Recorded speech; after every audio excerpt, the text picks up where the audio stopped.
ನಾಗಾರಾಧನೆಗೂ ಮತ್ತು ಕರಾವಳಿಯ ಮಣ್ಣಿಗೂ ಅವಿನಾಭಾವ ಸಂಬಂಧ. ಹೀಗಾಗಿ ಇಂದು ಇಡೀ ದಿನ ಕರಾವಳಿಯ ಮೂಲೆ ಮೂಲೆಗಳಲ್ಲಿ ಸುಬ್ರಹ್ಮಣ್ಯ ಷಷ್ಠಿಯ ಸಂಭ್ರಮ ಮನೆ ಮಾಡಿದೆ.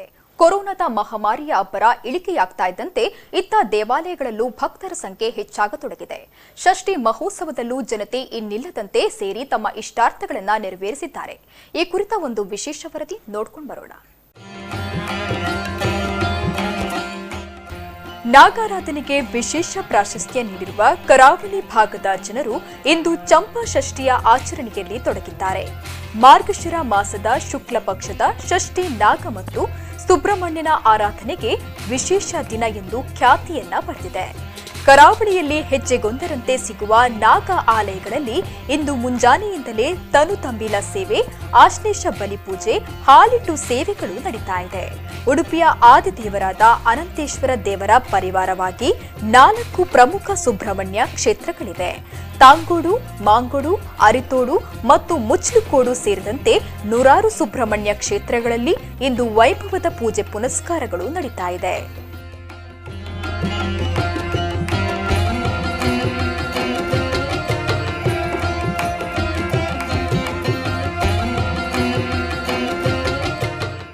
ಹಲವಾರು ವರ್ಷಗಳಿಂದ ಬರ್ತಾ ಇದ್ದೀನಿ. 30 ವರ್ಷ ಆಯಿತು, 35 ವರ್ಷ ಆಯಿತು. ನನ್ನ ಮದುವೆ ಸೆಟ್ಲ್ ಆದಿದ್ದೆ ಈ ದೇವಸ್ಥಾನದಲ್ಲಿ. ಸಗರಿ ಗೋಪಾಲಕೃಷ್ಣ ಸಾಮಗ್ರಿ ನಮ್ಮ ಗುರುಗಳು. ಹಾಗಾಗಿ ಇಲ್ಲಿ ಅಭಿವೃದ್ಧಿ ಕಾರ್ಯಗಳನ್ನೆಲ್ಲವನ್ನೂ ನಾವು ನೋಡಿದ್ದೇವೆ. ನಾನು ಒಬ್ಬಳು ಶಿಕ್ಷಕಿಯಾಗಿ ಸರ್ಕಾರಿ ಉದ್ಯೋಗಿಯಾಗಿ ರಿಟೈರ್ಡ್ ಆಗಿದ್ದೇನೆ.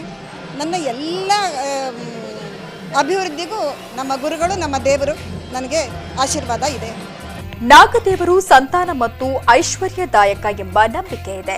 ಇದರ ಜೊತೆಗೆ ನಾಗದೋಷ, ಚರ್ಮದೋಷ, ದೃಷ್ಟಿದೋಷ ಮೊದಲಾದ ಸಮಸ್ಯೆಗಳಿದ್ರೆ ಚಂಪಾ ಷಷ್ಠಿಯ ದಿನ ನಾಗನ ಆರಾಧನೆ ಮಾಡೋದ್ರಿಂದ ಪರಿಹಾರ ಸಿಗುತ್ತೆ ಎನ್ನಲಾಗಿದೆ. ಹೀಗಾಗಿ ಸಾವಿರಾರು ಸಂಖ್ಯೆಯಲ್ಲಿ ಭಕ್ತರು ಇಂದು ನಾಗ ಕ್ಷೇತ್ರಗಳಿಗೆ ಭೇಟಿ ನೀಡಿ ದೇವರ ಸೇವೆಯಲ್ಲಿ ತೊಡಗಿಕೊಂಡಿದ್ದಾರೆ. ಸಗ್ರಿ ವಾಸುಕಿ ಸುಬ್ರಹ್ಮಣ್ಯ ದೇವಸ್ಥಾನದಲ್ಲಿ ಇಂದು 100 ಜನರು ನಾಗದೇವರ ತನು ತಂಬಿಲ ಸೇವೆ, ಮಹಾಪೂಜೆ ಮತ್ತು ಚಂಡಿಕಾ ಹೋಮದಲ್ಲಿ ಭಾಗವಹಿಸಿದ್ದಾರೆ.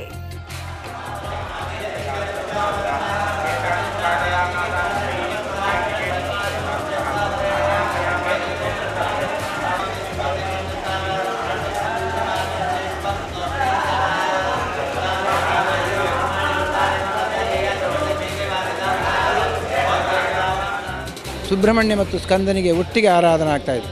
ಸ್ಕಂದನಿಗೆ ಷಣ್ಮುಖ ಅಂತ ಹೇಳಿ 6 ಮುಖ, ಆದರೆ ಹೃದಯ ಒಂದೇ. ಈಗ ಮನುಷ್ಯರಲ್ಲೂ ಅಷ್ಟೇ. ಈಗ ನಮಗೇನಾಗುತ್ತೆ ಕೇಳಿದ್ರೆ 6 ಭಾವನೆಗಳು, 1 ಮುಖ 6 ಭಾವನೆಗಳು ಬರ್ತದೆ. ಅದಕ್ಕಾಗಿ ಸ್ಕಂದನಲ್ಲಿ ಸೂಚನೆಯನ್ನು ಕೇಳಿದ್ರೆ ಯಾವುದಿದ್ರೂ ಸಹ ಎಲ್ಲರೂ ಒಂದೇ ರೀತಿಯಾಗಿರಬೇಕು ಅಂತೇಳಿ ಅವನಿಂದ ನಮಗೆ ಬೇಕಾದ ರೀತಿಯ ಹಲವು ರೀತಿಯ ಸಾರಗಳು ಸಿಕ್ಕಿದ ಸ್ಥಳ. ಇಲ್ಲಿ ವಿಶೇಷವಾಗಿ ನಿನ್ನೆ ದಿವಸದಲ್ಲಿ ವಾಸ್ತು ಪೂಜೆ, ವಾಸ್ತು ಹೋಮ, ರಾಕ್ಷೋಗ್ನ ರಂಗಪೂಜೆ, ವಿಶೇಷ ಆಶ್ಲೇಷ ಬಲಿದಾನಾದಿಗಳು ನಿನ್ನೆ ನಡೆದು ಇವತ್ತು ಪ್ರಾತಃ ಕಾಲದಲ್ಲಿ ದೇವರಿಗೆ ಬೇಕಾದ ಕಲಶಾಭಿಷೇಕ, ವಿಶೇಷವಾಗಿ ಅಲ್ಲಿ ಚಂಡಿಕಾಯಾಗ, ಗಣಯಾಗ, ಅದೇ ಪ್ರಕಾರ ದೇವರಿಗೆ ಕುಂಭಾಭಿಷೇಕ, ಆ ವಿಶೇಷ ಪ್ರಸನ್ನ ಮಹಾಪೂಜಾ ನಡೆದು ರಾತ್ರಿ ಮಧ್ಯಾಹ್ನ ಕಾಲದಲ್ಲಿ ಬೇಕಾದ ಅನ್ನದಾನಾದಿಗಳು ನಡೆದು ರಾತ್ರಿ ವಿಶೇಷವಾಗಿ ಅನಂತ ಪರಂಪರೆಯಿಂದ ನಡ್ಕೊಂಡು ಬರತಕ್ಕಂತಹ ನಾಗಮಂಡಲ ಸೇವೆ ವಿಶೇಷ ರೂಪದಲ್ಲಿ ನಡೆಯುವಂಥ ಇವತ್ತು ದಿವಸ.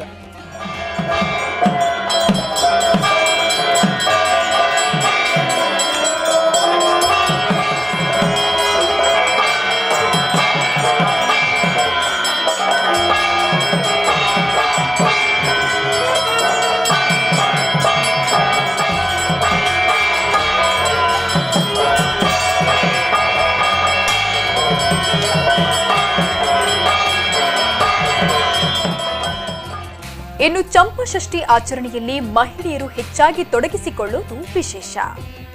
ಕರಾವಳಿಯಲ್ಲಿ ನಾಗದೇವರಿಗೆ ಆಗಮೋಕ್ತವಾಗಿ ಪೂಜೆ ಅರ್ಚನೆಗಳು ನಡೆಯುವ ಕಾರಣ ದೂರ ದೂರದ ಊರುಗಳಿಂದ ಮತ್ತು ಹೊರ ರಾಜ್ಯದಿಂದ ಭಕ್ತರು ಕರಾವಳಿ ಜಿಲ್ಲೆಗಳಿಗೆ ಆಗಮಿಸುತ್ತಾರೆ. ಹಿಂದೆ ಸೃಷ್ಟಿಯ ದಿನ ಆಚರಣೆಗೊಳ್ತಾ ಇದ್ದ ಮಡಿಸ್ನಾನ ಸೇವೆ ರಾಜ್ಯದಲ್ಲಿ ಭಾರಿ ವಿವಾದವನ್ನ ಸೃಷ್ಟಿಸಿತ್ತು. ಆದರೆ ಈಗ ಮಡಿಸ್ನಾನದ ಬದಲು ಎಡೆ ಸ್ನಾನವನ್ನ ಆಚರಿಸಲಾಗುತ್ತಿದೆ. ಪ್ರಮುಖ ಸುವರ್ಣ ಕಟಪಾಡಿ, ನಮ್ಮ ಕುಡ್ಲ ನ್ಯೂಸ್, ಉಡುಪಿ.